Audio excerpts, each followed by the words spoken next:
Allah adalah kasih dan barang siapa tetap berada di dalam kasih, ia tetap berada di dalam Allah dan Allah berada di dalam dia. 1 Yohanes pasal 4 ayat 16. Jumpa kami dalam Cara Bincang GKI Gema Kasih Indonesia bersama saya Pendeta Aryan Sularos sebagai pemandu perbincangan kita. Acara Bincang GKI adalah sebuah acara yang membahas pokok-pokok penting dari iman Kristen atau membahas isu-isu teologi tertentu atau persoalan yang sedang muncul atau dibicarakan hangat di tengah-tengah masyarakat, tentu diperbincangkan dalam perspektif iman Kristen. Dan dalam episode kali ini kita akan berbincang tentang asal muasal ibadah Kristen, asal muasal ibadah Kristen, dan untuk itu telah datang di studio narasumber kita Bapak Pendeta Dr. Rasid Rahman. Selamat datang Pak Rasid. Makasih Pak. Pak Rasid adalah pendeta GKI yang juga adalah seorang dosen di Sekolah Tinggi Teologi Filsafat Jakarta yang mengampu bidang studi liturgika ya Pak ya? Betul Pak. Ia juga seorang penulis buku-buku teks liturgi yang dipakai di sejumlah sekolah-sekolah teologi di Indonesia dan memberikan ceramah-ceramah tentang liturgi di berbagai sinode gereja-gereja di Indonesia. Nah, Pak Rasid, kita bicara tentang ini Pak, ibadah Kristen asal muasalnya nih Pak. Jadi mungkin pertanyaan pertama saya adalah bagaimana sih awal terbentuknya ibadah itu? Ibadah. Iya, terima kasih Pak Arlianus. Jadi kekristenan sendiri kan sudah mulai terbentuk itu tidak lama setelah Yesus wafat dalam peristiwa penyaliban itu. Itu sekitar tahun 30. Jadi awal tahun 30-an. Okay. Nah, pada waktu itu sudah ada pengikut-pengikut Yesus. Mereka sering berkumpul, tetapi belum mengadakan ibadah yang seperti kita kenal sekarang, atau saya sebut ibadah ritual. Oke. Ya, begitu. Jadi mereka kumpulnya tidak juga sesama Kristen, tetapi kumpul sebagai masyarakat, sebagai orang sosial. Bersama dengan masyarakat lainnya. Bersama dengan masyarakat lain, terutama dalam perkumpulan perjamuan. Oke. Jadi kalau orang Yahudi, apapun agamanya, dan agama tidak seperti sekarang juga kita ada sebagai identitas, tapi sebagai kehidupan bermasyarakat, kira-kira begitu. Jadi orang berkumpul kalau bikin perjamuan, dan makan-makan itu merupakan kebiasaan masyarakat kekristenan awal, ya, masyarakat di mana kekristenan awal bertumbuh seperti di Palestina, di sekitar Laut Mediterania dan sebagainya.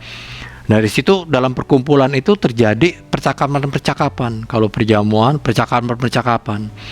Ngobrol-ngobrol, ya. Ngobrol-ngobrolnya tentang apa? Ngobrol-ngobrolnya tentang kehidupan biasa, ada kehidupan sehari-hari. kota sehari, ada kehidupan politik, ya, ada kehidupan keluarga. Lalu isu-isu yang sedang berkembang secara sosial. Dan salah satu isu yang berkembang di awal-awal sekali adalah tentang peristiwa wafatnya Kristus, ya, atau yang disebut waktu itu Yesus saja.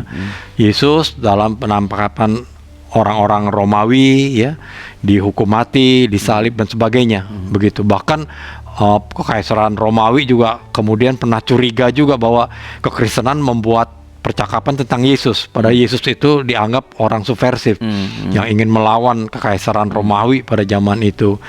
Jadi sempat juga ada pembincangan itu dicurigai, ya, begitu. Lalu berkembang percakapan-percakapan itu, harinya tidak tetap, ya, tidak tentu. Kapan saja orang bisa bikin perjamuan, bukan hari Minggu atau bukan hari Sabat. Hari Sabat jelas tidak ada karena orang Yahudi umumnya puasa hari Sabat dan bikin kebaktian nanti sore, ya. Jadi umumnya hari-hari yang biasa begitu, malam hari. Kemudian percakapan itu berkembang dalam pemikiran mesianisme, kira-kira gitu, ya. Perjamuan-perjamuannya juga berkembang dari perjamuan sosial, makan-makan, dan orang kadang-kadang rakus makan-makan juga begitu. Sampai Paulus kan Korintus itu tahun 52, 53. Surat Korintus, ya. Surat Korintus menulis, kamu kalau makan-makan ingat, makan-makan ini bukan makan-makan biasa, tapi makan mengingat Yesus.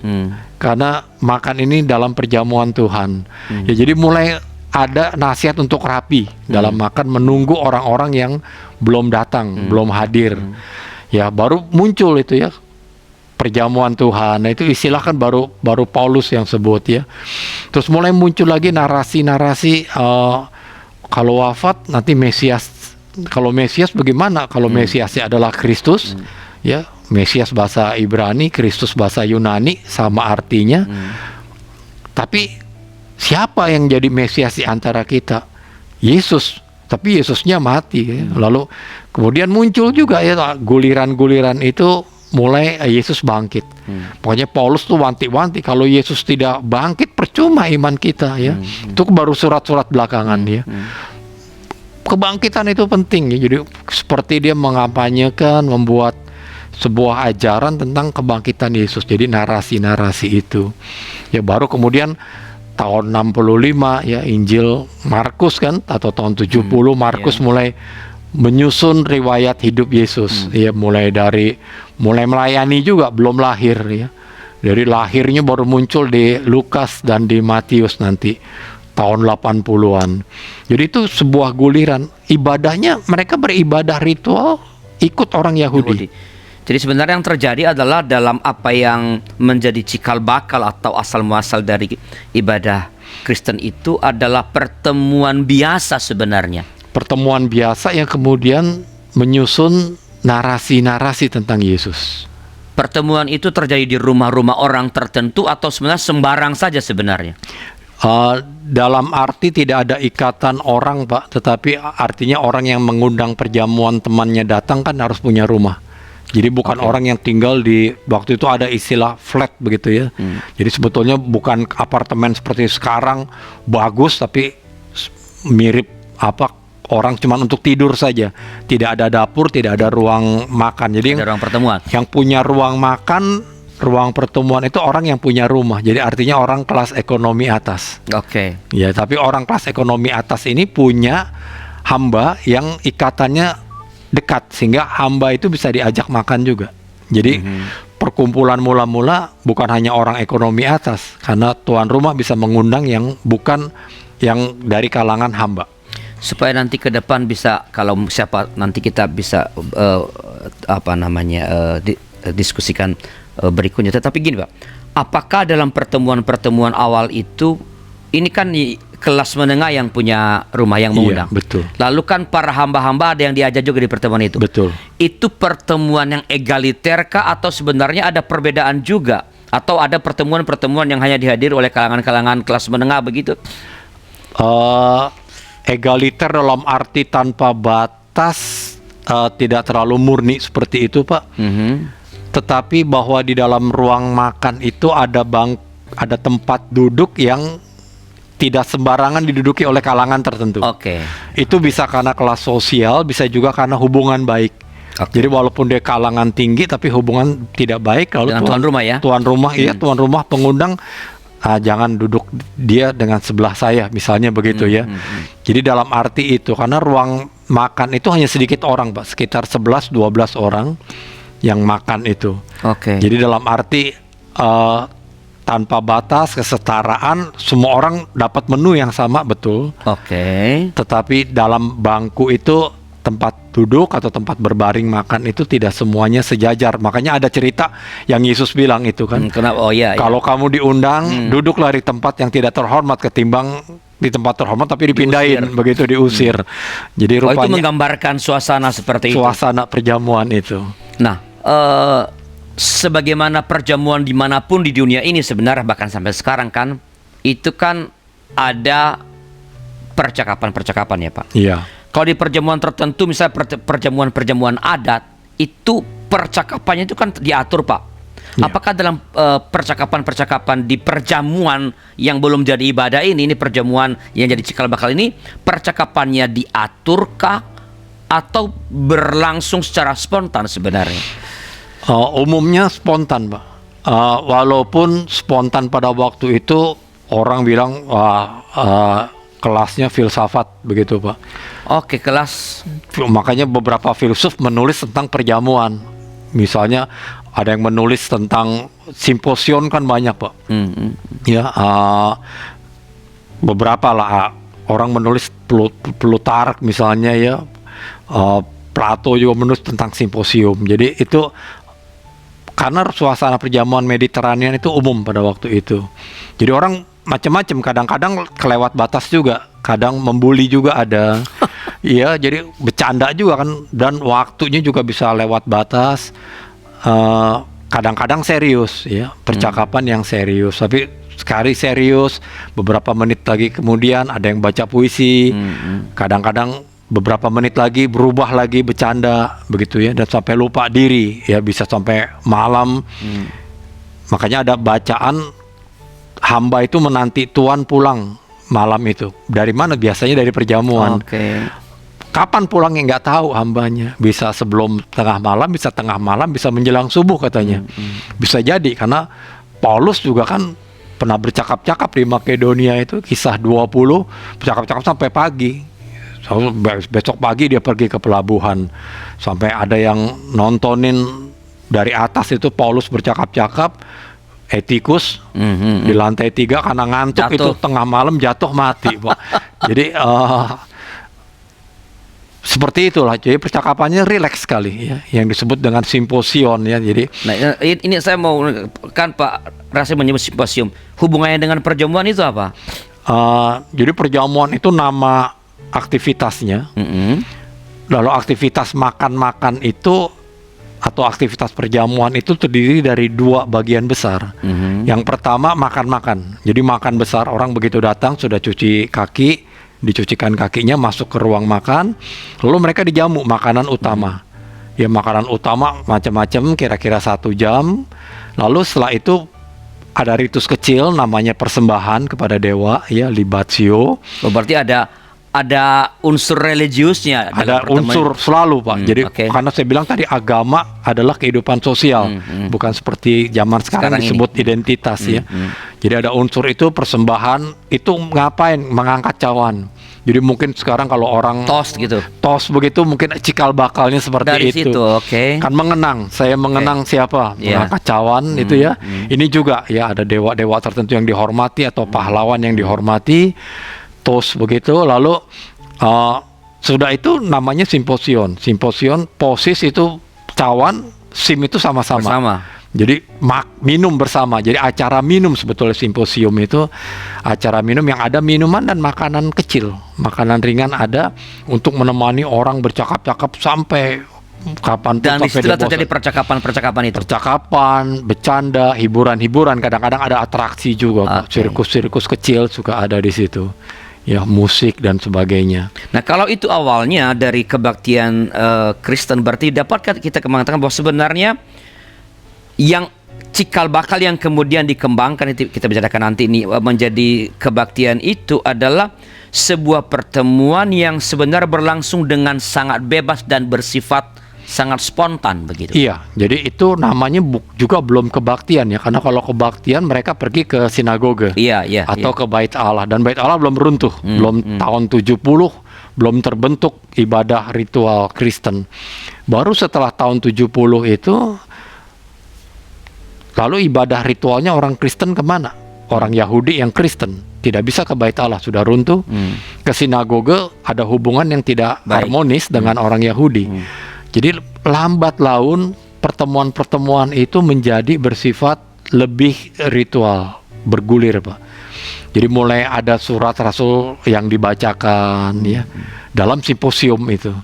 Tapi pada awalnya simposium itu sebenarnya atau dalam pertemuan-pertemuan itu minum-minum sambil makanan kecil itu sekali lagi tidak ada protokol tertentu, tidak ada acara tata cara tertentu, itu percakapan bebas, ada yang serius, ada yang sifatnya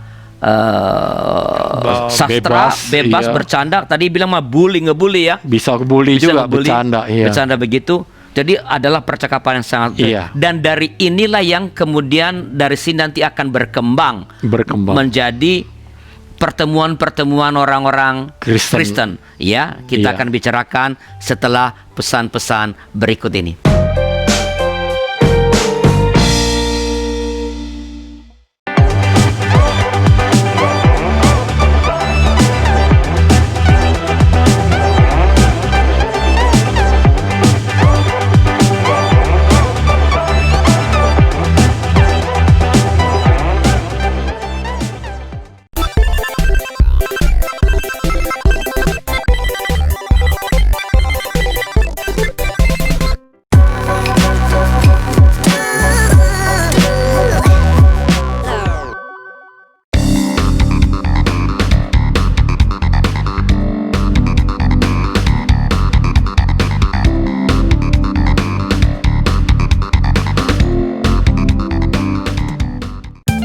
Sahabat, mari dukung pelayanan dan pekabaran Injil melalui YKB dengan membagikan link acara ini kepada sebanyak mungkin orang.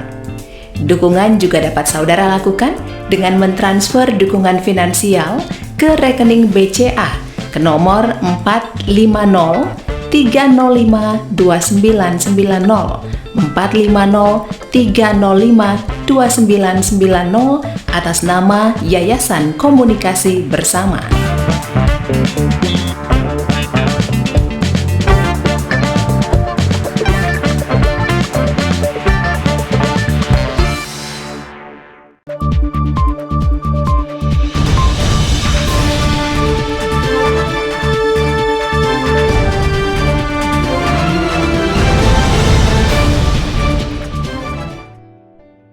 Terima kasih masih bersama kami dalam acara Bincang GKI Gema Kasih Indonesia di kanal YouTube YKB GKI TV. Saya Pendeta Aris Larosa, pemandu percakapan, dan kita masih berbincang tentang asal muasal ibadah Kristen bersama narasumber kita Bapak Pendeta Dr. Rasyid Rahman. Pak Rasyid, kita lanjut ya Pak. Ya.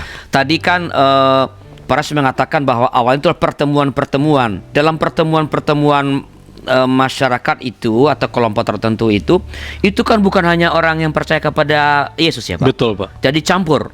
Nah, bagaimana akhirnya terjadi pertemuan-pertemuan ini berkembang menjadi pertemuan-pertemuan mereka yang adalah pengikut-pengikut Kristus? jadi setelah tahun 70, setelah Bait Allah runtuh itu, rupanya ada keterpisahan antara orang Yahudi dan orang Kristen.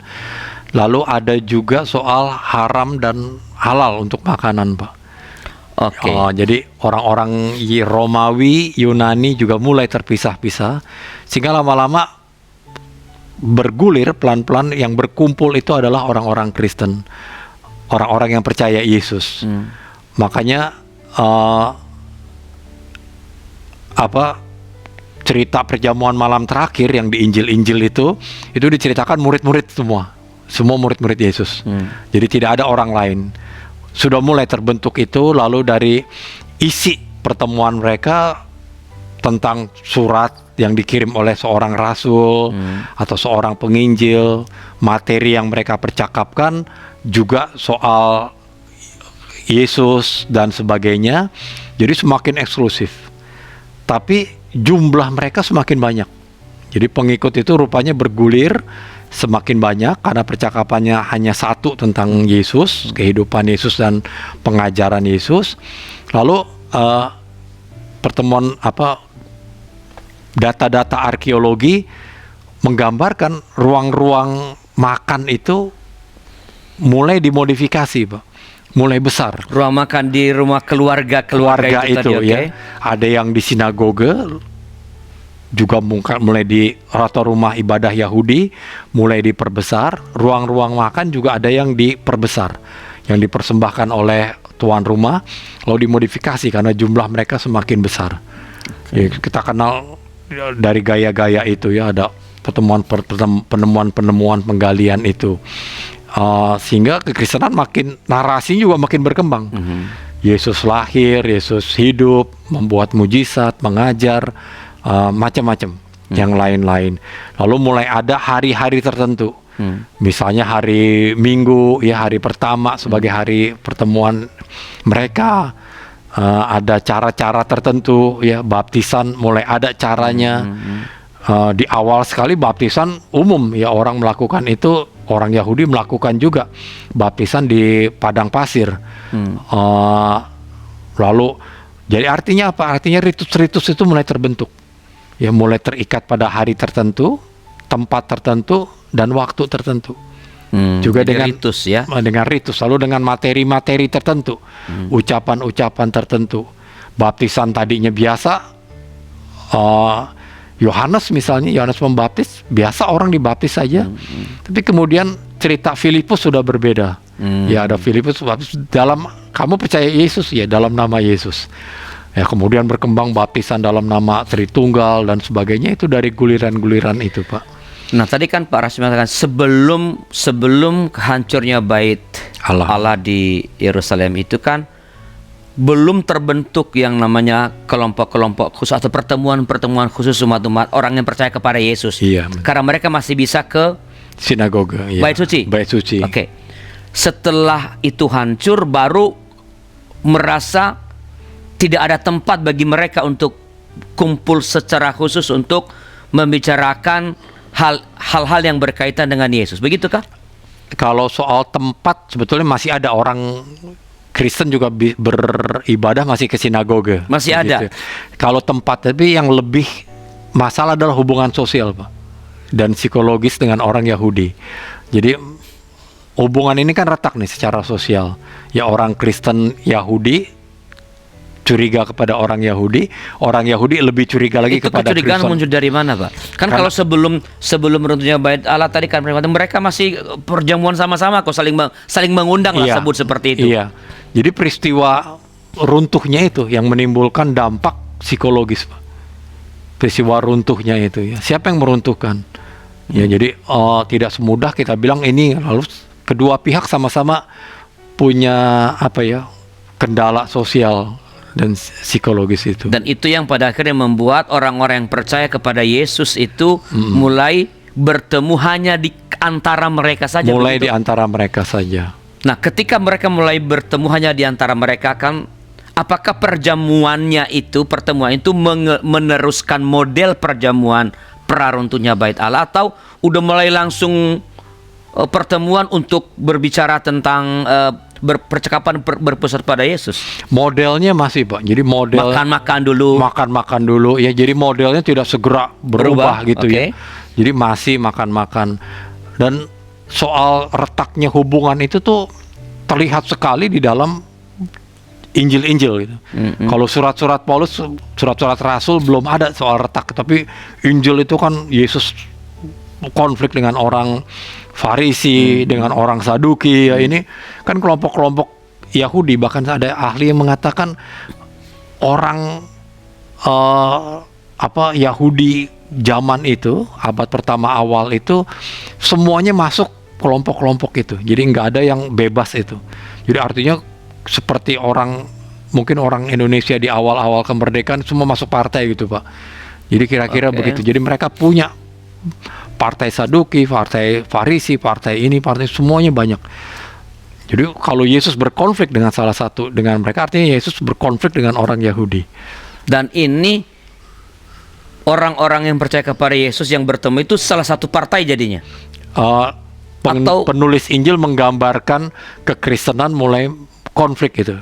Yang digambarkan melalui diri Yesus berkonflik dengan orang-orang atau kelompok-kelompok Yahudi. Itu sebenarnya kisah-kisah konflik Yesus dengan orang-orang Farisi itu adalah kisah-kisah yang menggambarkan bagaimana konflik antar sebuah komunitas perdana ini dengan komunitas orang-orang Yahudi. Betul, Pak. Oke. Nah, kan sekarang mereka udah mulai bertemu hanya di antara mereka. Nah, sejak kapankah percakapan-percakapan itu memusat pada Kristus? Kan kalau sebelumnya kan ngomongin mungkin harga kalau kita sekarang harga beras, harga emas gitu lah, gimana suasana politik kan sebelumnya. Nah, sejak kapan mereka dalam pertemuan itu mulai dengan makan-makan, lalu ada atas simposium tadi itu dengan makanan ringan, minum-minum dan berbicara, dan sejak kapan mereka dalam pembicaraan itu mulai memusat pada Kristus? Jadi itu dari awal sudah ada, tapi kecil-kecil, Pak. Jadi bentuknya wafat dulu kan. Tahun 30-an sudah ada. Makanya orang bilang kekristenan sudah mulai terbentuk, tetapi ibadah belum terbentuk. Belum ada. Belum, ibadah ritual khas Kristen belum terbentuk. Belum terbentuk. Tapi kekristenan mulai terbentuk tidak lama setelah Yesus wafat gitu ya. Makanya yang bentuk siapa? Bukan Rasul Paulus, bukan rasul, tapi memang orang-orang di sekitar. Secara sosial itu mereka terbentuk. Ada orang Yahudi yang percaya atau menjadi pengikut Kristus. Berarti bahkan ketika ada pertemuan mix itu kehancuran Bait Allah, sebenarnya berarti itu paling tidak sebelah para simpatisan terhadap Yesus mestinya. Sudah ada. Karena mereka mengundang, udah bercampur. Iya. Dan makanya ada cerita-cerita tentang itu kan, ada konflik soal makanan, soal kalau jadi Kristen harus baptis dulu atau jadi Yahudi dulu, begitu kan sudah mulai ada tuh, Pak, di surat-surat Rasul ya. Nah, setelah apa namanya, mereka tadi hanya bertemu sendiri-sendiri itu, bukan sendiri, hanya umat Kristen saja itu, Pak. Berarti kan apa yang membuat mereka lalu percakapannya lebih banyak tentang, berarti kan akan semakin banyak. Iya. Dulu kan mungkin banyak urusan-urusan masyarakat dibicarakan, mulai ngomongin tentang Yesus. Nah, itu berarti kan percakapan tentang Yesus menjadi semakin Banyak. menjadi pusat. Itu apa yang membuat itu perubahan sebutlah menu percakapan itu? Mungkin juga sudah ada buku-buku yang muncul pada waktu itu, tulisan-tulisan kecil tentang Yesus. Ini yang menjadi salah satu sumber yang kita belum kenal kan, dari Lukas, Matius, dan Markus. Yang sumber Q itu Ada maksudnya? yang bilang sumber Q, ada juga sumber-sumber kas, katanya sumber Lukas, kas Markus. Lukas, kas Markus. Dari mana itu? Ya, sangat mungkin dari percakapan-percakapan. Sangat mungkin ada orang-orang yang menuliskan dalam bentuk-bentuk kecil, lalu muncul percakapan-percakapan itu yang mengisi itu, lalu menambah itu. Ada juga saksi-saksi mata. Jadi kalau kita lihat itu kan baru katakanlah tahun 50, baru 20 tahun yang lalu peristiwa penyaliban Yesus. Jadi masih banyak orang yang menyaksikan peristiwa itu, terutama di Palestina. Dan hubungan perdagangan itu luar biasa. Jadi Mediterania itu dijamin oleh Kekaisaran Romawi menjadi area aman dari bajak laut, sehingga bisnis itu bisa menyeberangi Mediterania, sehingga orang Yahudi Palestina itu bisa menyeberang ke Asia Kecil, kemana-mana itu. Dan mereka adalah bisa saksi mata peristiwa tahun 30 itu, peristiwa penyaliban. Dan itu tersiar, menambahkan sumber yang ada, menambahkan data yang ada tentang Yesus. Jadi bisa dikatakan sebenarnya proses di mana percakapan tentang Yesus itu menjadi pusat dari tema-tema percakapan mereka itu tanpa desain sama sekali. Saya membacanya seperti itu. Jadi tanpa perencanaan, tanpa desain, percakapan sosial, narasi-narasi, sehingga kita mau berhutang banyak kepada metode narasi, metode cerita. Jadi yang bercerita itu tentu adalah yang tadi Paras bilang, adalah para saksi-saksi mata terhadap peristiwa itu.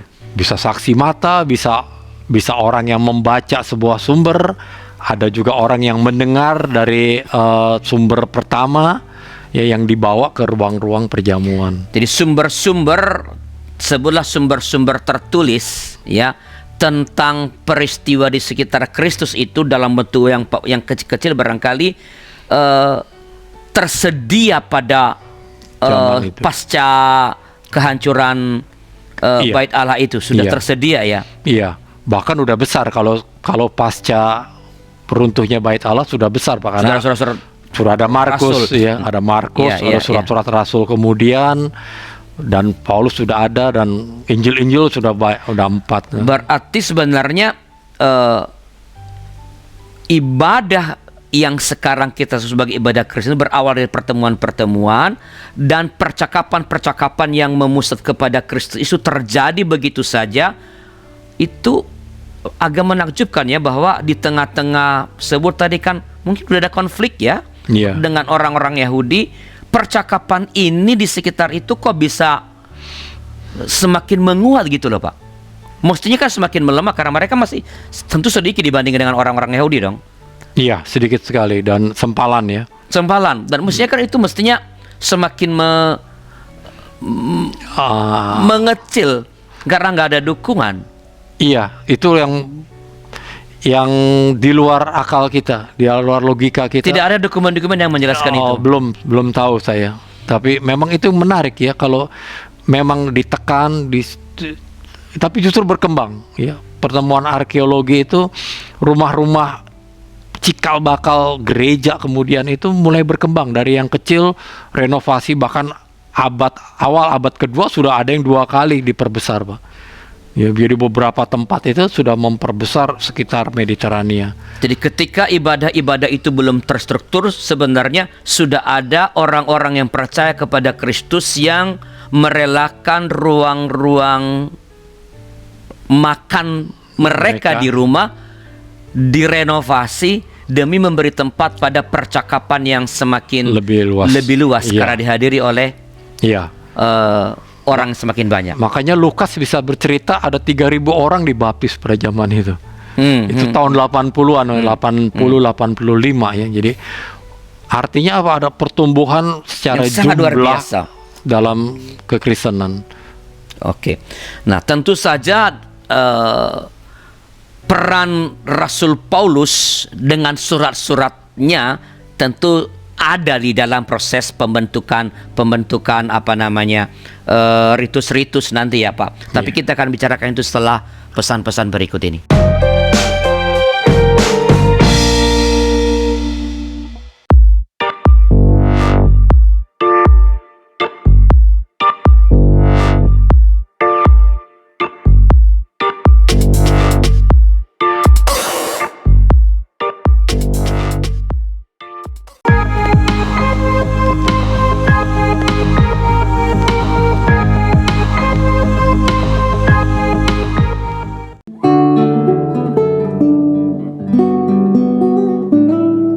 Sahabat YKB, mari kita memuji Tuhan.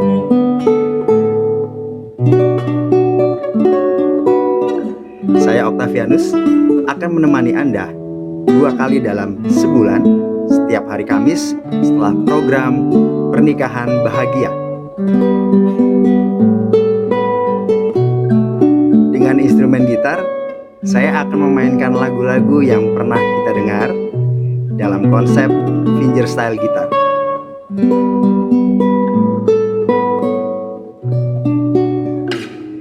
Jangan lewatkan program Sela setiap Kamis 2 kali dalam sebulan setelah program Pernikahan Bahagia.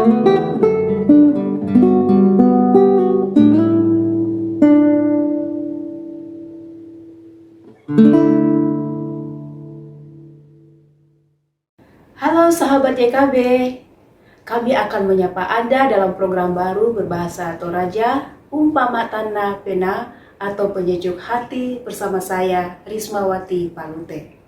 Ini adalah sebuah program renungan singkat tentang kehidupan kita sehari-hari yang didasari oleh firman Tuhan yang disampaikan dalam bahasa Toraja. Program ini akan tayang setiap hari Jumat, jam 1 siang di channel YKB GKI TV. Sahabat, mari kita tetap semangat melangkah bersama Tuhan. Selamat laku kita solanasang, Tuhan memberkati.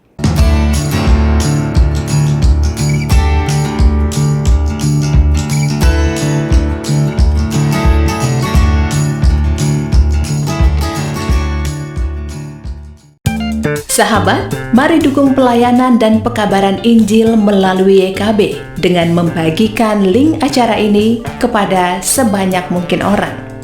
Dukungan juga dapat saudara lakukan dengan mentransfer dukungan finansial ke rekening BCA ke nomor 450 305 2990 450 305 2990 atas nama Yayasan Komunikasi Bersama.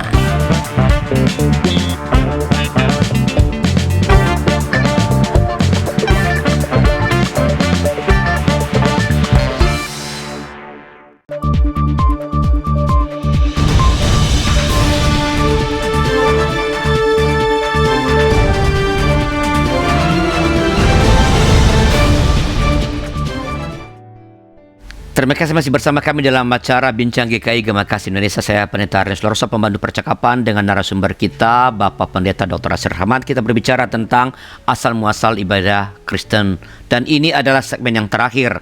Ya, para sahabat YKB GKI TV masih tentu dapat menuliskan komentar atau menuliskan pertanyaan-pertanyaan di chatroom yang sudah tersedia, dan nanti tentu Bapak Pendeta Rasid Rahman akan memberikan respons. Pak Rasid, kita lanjut ya Pak, mengenai tadi saya sudah sempat singgung tentu ada pesan Rasul. Saya ingin mengulangi itu pelanjut. Bagaimana dan apa sih peran dari Rasul Paulus dalam proses kristalisasi, ya, sebelah pembentukan itu ritus-ritus ibadah itu di kemudian hari, Pak? Kalau sejauh yang saya lihat Rasul Paulus tidak memberikan tata cara ritual, Oke. tapi dia lebih kepada mengisi narasi dari yang kemudian menjadi ritus. Mhm. Ya, jadi misalnya perjamuan sosial dia ubah menjadi narasi perjamuan Tuhan pada malam waktu ia diserahkan. Ya. Yang lain juga begitu. Ya. Apa artinya kebangkitan tubuh bagi kita? Apa artinya kebangkitan Kristus bagi kita? Apa artinya kasih bagi kita? Apa artinya gereja ya sebagai anggota tubuh? Jadi dia mengisi bagian-bagian itu, Pak. Yang narasinya lebih kepada Lukas, Pak. Kemudian ritusnya lebih kepada Lukas. Jadi Lukas banyak memberikan ritus-ritus bagi gereja kemudian hari. Dan kita diwarnai oleh banyak ritus Lukas dalam ibadah kita, Pak. Yang khas Lukas. Misalnya Yesus naik ke sorga. Oke. Ya, Ya. turunnya Roh Kudus itu. Ya, itu Lukas ya. Itu Lukas. Yesus lahir di Bethlehem dengan palungan, dengan bayi, ya, dengan gembala, itu Lukas. Yohanes Pembaptis itu Lukas ya. Jadi banyak sekali peran yang Lukas sampaikan. Belum waktu Yesus membaca Alkitab, itu juga di Kisah Para Rasul ada membaca Alkitab ya. Jadi Yesus mengajar dengan membaca Alkitab, itu semua sumbangsih Lukas bagi kita. Berarti yang kisahkan atau dituliskan oleh Lukas itu utamanya dalam kisah dari Injil dan Kisah Para Rasul itu menggambarkan perkembangan ritus jemaat perdana itu? Bisa jadi, Pak, karena walaupun misalnya Yesus membaca Alkitab adalah di sinagoge. Oke. Ya, tetapi itu mulai menggambarkan kehidupan jemaat Lukas, karena Lukas juga seorang gembala jemaat. Ya, jadi menggambarkan kehidupan jemaat mula-mula di zaman itu. Nah, ketika ia mengatakan bahwa mereka juga tekun dalam pengajaran para rasul, yang dimaksudkan adalah pembacaan apa itu ya, pengajaran ya. Pengajaran itu bagi Lukas lebih kepada seperti sekarang khotbah gitu, Pak. Karena Yesus juga setelah membaca Alkitab, lalu Yesus mulai mengajar. Nanti kita ketemu kata mengajar di banyak tempat. Paulus juga mengajar menurut Kisah Para Rasul. Jadi Lukas lagi menulis istilah mengajar itu dikenakan oleh Lukas atau menerangkan kitab suci, yaitu lebih sejajar pada khotbah zaman sekarang. Jadi ketika ia mengatakan bertekun pada pengajaran, surat-surat Paulus itu bukan bagian dari itu ya, Pak, yang dimaksudkan. Oh, bisa jadi juga, Pak. Jadi ada bagian-bagian tertentu, tapi isinya Paulus, tapi caranya ya, ritualnya Lukas banyak. Saya ingin coba supaya ini jelas ya, Pak. Dari awal kan percakapan itu percakapan yang sifatnya bebas. Iya. Oke.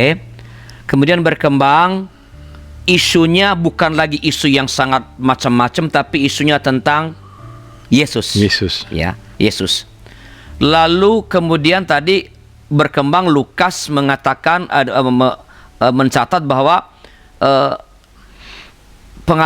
tekun pada pengajaran para rasul yang para dijelaskan sebagai seperti pembacaan Alkitab, kemudian ada khotbah. Itu bagaimana terjadi dan kapan itu, Pak? Dari percakapan yang bukan tanpa dasar ya, yang tidak mengacu pada kitab suci, sekarang mulai ada percakapan dalam pertemuan jemaat yang mengacu pada kitab suci. Pada waktu surat-surat rasul mulai menjadi bagian dalam simposium. Jadi itu sekitar setelah tahun 70 ya. Karena yang lama itu hanya Paulus, Pak. Yang lain-lain itu kan setelah tahun 70 surat-surat itu ya. Jadi mulai ada catatan tertulis, rasul memberi nasihat, kita mendengarkan. Rasulnya secara fisik tidak datang. Lalu kisah juga banyak bercerita para penginjil keliling. Ya, jadi penginjil keliling ini, atau kalau zaman dulu sebelum itu disebutnya si filsuf ya, pengajar-pengajar. Jadi mereka itu guru-guru yang mengajarkan filsafat, mengajarkan juga Injil kemudian hari, mengajarkan tentang Yesus kemudian hari. Ya, artinya pada masa-masa awal ini kan kalau percakapannya tentang Yesus tentu tidak berbasis pada kitab suci pada waktu itu kan Pak? Karena sudah ada ya, surat-surat Rasul itu sudah ada. tapi kan bukan dalam bentuk, iya, bukan dalam karena bentuk kitab sucinya kanon. masih Torah, masih Nebi'im, ya kan? perjanjian Kitab suci Yahudi masih. iya betul, dan itu tidak dibawa ke ruang makan, itu ada di sinagoga kan, di ruang ibadah. Oke. Nggak boleh keluar itu Pak. Jadi dalam pertemuan jemaat awal tidak ada pembacaan Alkitab seperti dalam zaman arti sekarang ini. Iya. Karena kitab suci Yahudi itu adanya di sinagoga. Di sinagoga. Nah. Gulungan itu nggak boleh keluar kan dari ruang sinagoga. Jadi ini penting ya. Jadi sebenarnya berkembang ini menarik sekali ya. Dari ngobrolan macam-macam berpusat pada Yesus, kemudian ada aspek pengajaran mengenai Yesus dari para rasul yang adalah pembacaan terhadap surat-surat rasul yang sudah beredar, terutama Paulus ya. Bisa juga karena mereka juga beribadah kemarin di sinagoga, ini hari biasa waktu perjamuan, mereka juga mengobrolkan, membicarakan soal kitab suci yang kemarin didengar itu. Nah, jadi sebenarnya bersamaan dengan pertemuan-pertemuan jemaat tadi di luar sinagog itu ada dong ibadah Kristen di sinagog juga. Belum terlihat jelas Pak. Berarti tadi kalau para saudara mengatakan bahwa mungkin yang mereka bicarakan adalah pembacaan Alkitab atau kitab suci di sinagog, berarti mereka itu pada waktu itu masih percaya kepada Yesus pada satu sisi, dan pada saat yang sama sebenarnya mereka orang beragama Yahudi yang tetap berbakti pada hari Sabat ke sinagog. Betul. Jadi orang kekristenan awal itu adalah orang Yahudi plusnya Kristus ya. Percaya Kristus, mereka merayakan Paskah Yahudi, hidup secara Yahudi ya. Makanya masih ada bertentang, kalau saya sudah Kristen, apakah saya sudah besar Kristen bukan orang Yahudi pula, apa harus disunat? Ada juga percakapan soal makan makanan yang haram halal ya. Lukas masih menceritakan Petrus sangat anti dengan makanan yang haram begitu ya. Lalu nggak apa-apa, malah Tuhan yang bilang nggak apa-apa kalau aku bilang nggak haram, kamu ikutin ya, kira-kira begitu kan. Jangan kamu bilang haram. Jadi masih ada percakapan-percakapan itu. Tapi tahun 95-an itu mulai ada ritual seperti di gereja gitu Pak. Tahun 95 baru mulai ada yang ibadah yang lebih terstruktur. Menjelang akhir abad pertama, betul. Ya, itu bahkan orang asing ya, orang Romawi, dia menulis surat. Ada orang Kristen bertemu di hari pertama. Nah, ini hari bertuhan ya. Hari Sunday, lalu mereka berkumpul, setelah itu mereka kumpul lagi untuk mengadakan perjamuan. Ya, makan darah, minum darah, makan daging, kira-kira gitu. Jadi sudah ada rupanya pertemuan-pertemuan sangat awal yang gereja begitu ya. Jadi bisa dikatakan bahwa pertemuan-pertemuan yang resmi sebagai konon disebut atau sebagai ibadah umat Kristen itu dan membaca kitab suci Yahudi di dalamnya itu terjadi pada akhir abad sekitar abad pertama. Tapi memang belum disebut apakah membaca kitab suci atau perjanjian lama. Jadi hanya ada perkumpulan khusus. Perkumpulan khusus pada hari pertama. Dan ada perjamuan. Ya, jadi. Perjamuan yang kemudian disebut sebagai perjamuan Tuhan begitu, atau masih perjamuan bersama seperti yang perjamuan ritual. Jadi sepertinya sudah, karena jumlah banyak tidak mungkin orang berangsur menghilangkan perjamuan yang biasa tadi yang itu. Makan banyak itu Pak ya. Jadi mulai ritual dan mulai ada cara-cara yang cikal bakal liturgi zaman sekarang. Berarti perjamuan Tuhan itu lebih dulu dirayakan daripada pemberitaan firman dalam arti yang bersumber dari kitab suci. Sepertinya. Jadi bahkan sampai mengatakan identitas kekristenan itu perjamuan Tuhan, karena yang pertama sekali, yang awal itu adalah perjamuan itu. Setelah perjamuan Tuhan barulah terjadi percakapan-percakapan tentang peristiwa Yesus. Iya. Nah, dokumen yang ada kan pada waktu itu kalau akhir abad sudah ada Injil-Injil berarti. Iya, betul, Pak. Itu berarti mulai mereka membaca, kan berarti kan para rasulnya nggak ada di situ kan? Iya, tidak ada.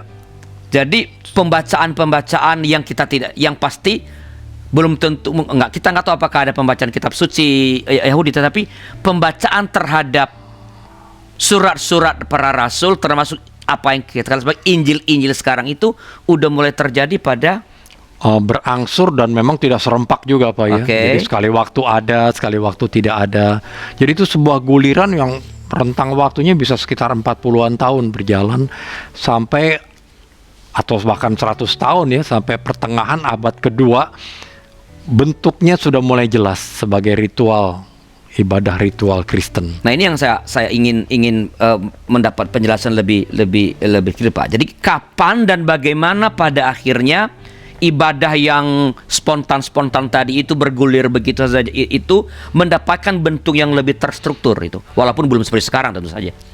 Struktur itu kan dikenalnya bukan dalam pertemuan, Pak, tetapi waktu itu Yahudi yang punya struktur, tetapi strukturnya sederhana. Yang lebih ketat seperti cikal bakal kita kan warisan kekaisaran, Pak, ya.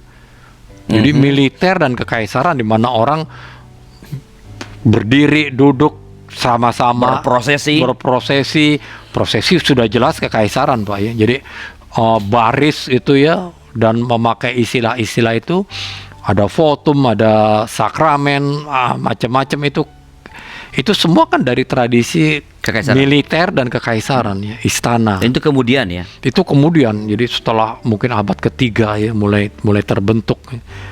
Nah, kalau kita mau mencari unsur-unsur yang relatif tetap ada di dalam ibadah di jemaat-jemaat peran ini apa, Pak? Tadi kan ada perjamuan Tuhan. Dari awalnya, Pak, ritual relatif tetap yang dari awal itu narasi Yesus. Narasi Dia Yesus. pernah wafat, dia bangkit kemudian. Itu yang tetap. Jadi narasi bentuknya. Narasi tentang Iya. Yesus. Iya. Lalu kemudian tambah perjamuan. Tambah perjamuan, kemudian tambah, maksudnya perjamuan yang diberikan narasi Kristus, lalu kemudian nambah struktur yang lebih luas. Misalnya orang menafsirkan perjamuan ke Emmaus itu adalah struktur ibadah, tapi itu tafsiran belakangan. Baru abad 20 ada yang menafsirkan itu. Apakah Lukas berpikir seperti itu? Saya tidak tahu juga kan. Dia cerita tentang Emmaus, tapi masih sangat bebas itu, ya. Jadi bisa kita katakan bahwa ada beberapa hal yang mencirikan. Yang pertama adalah itu perkembangan dari kebiasaan masyarakat setempat seperti perjamuan. Iya. Kemudian itu percakapan bersifat spontan pada awalnya. Kemudian pelan-pelan itu percakapan berpusat pada Kristus, ya. Iya. Lalu setelah bait suci hancur, ada pertemuan-pertemuan yang relatif hanya dihadiri oleh orang Kristen, ya. Yang kemudian lalu ada penjelasan dan penetapan perjamuan Tuhan. Iya. Baik, Pak, ini sangat penting bagi kita para sahabat DKB bahwa ada proses yang begitu rupa dan tidak ujuk-ujuk ibadah itu atau peribadahan itu menjadi seperti, apalagi seperti yang sekarang. Kita tentu akan masih berbicara mengenai perkembangannya nanti. Tapi untuk mengakhiri percakapan kita kali ini, apakah ada pesan-pesan, sebutlah pesan pastoral yang disampaikan kepada sahabat DKB GKI TV berkaitan dengan pokok percakapan ini tentang asal muasal ibadah Kristen ini, Pak Rashid? Silakan, Pak Rashid. Jadi baik sahabat YKB, kita bersyukur memiliki narasi-narasi, dan ibadah itu selalu dimulai dari narasi. Oleh sebab itu marilah kita menghidupkan narasi, cerita bahwa ibadah itu bukan peraturan, bukan hanya sekedar hukum, undang-undang yang dijalankan harus begini, harus begitu, tetapi lebih pada narasi yang menjadi dasar topangan pertemuan-pertemuan ibadah kita. Baik, terima kasih Pak Rashid atas berbagai pengetahuan yang diberikan kepada seluruh pemirsa kita. Dan sahabat di KBGKI TV, itulah percakapan kita tentang asal muasal ibadah Kristen. Bila ada komentar, masukan-masukan, dapat tetap dikirimkan kepada kami melalui 0812-8188-9191. Terima kasih kebersamaan kita pada episode kali ini. Sampai jumpa pada episode yang akan datang. Tuhan memberkati kita.